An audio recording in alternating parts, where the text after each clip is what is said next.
Well, as the Ohio State Buckeyes continue their celebrations tonight, I know Oregon is wondering what went wrong tonight. I'm Jenny Taft alongside Clay Travis and Bruce Feldman. And Bruce has been covering Oregon since the Rose Bowl. He was just in the locker room.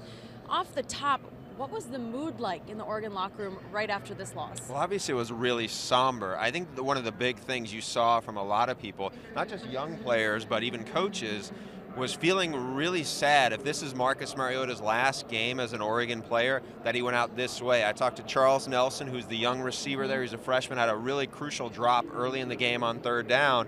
And he said, you know, this guy is not just a great player, he's a great leader, he's a great teammate, and it's just really sad if we send him out this way.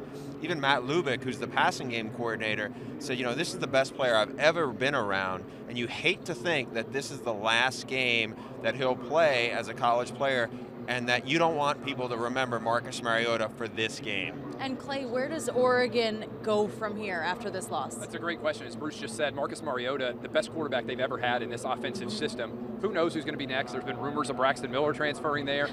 Maybe there's a lot of guys you could put in there and be very successful. They've won with everybody at quarterback. The real question, though, I think is, on some level, have the Oregon Ducks become the Buffalo Bills of college football? You know, back before the Bills won the Super Bowl, they could get into the big game, they could dominate, but when they got into that big game, things just didn't go their way for whatever reason. And a lot of people are going to point to it and say, ultimately, they get out-physicaled when they go up against the right matchup of teams. And Ohio State physically dominated them on the line of scrimmage, which is what I think they thought they had gotten past that. I think they thought they had the ability to go toe-to-toe with them, Bruce, and they just didn't tonight. And Bruce, when you look at this with the coaches, with the coaching staff, they're always trying to evolve. But what are they taking away from this, and how will they rebound? Well, you know, they preach the same message. I talked to Don Pelham, who's a defensive coordinator there. He's been there for a long time.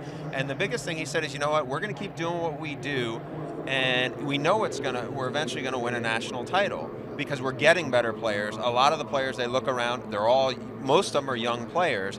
And, you know, speaking to Clay's point, I do think they've upgraded the caliber athletes.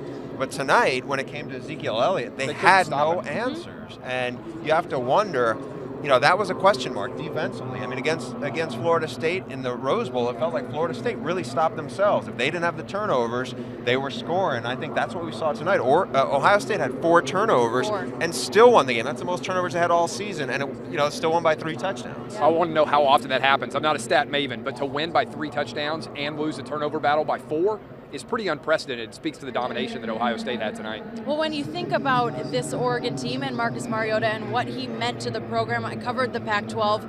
Every single person involved in the organization could not say anything better about the guy. It's hard for Oregon, but we have to say it's hard to see this loss for Marcus Mariota as well.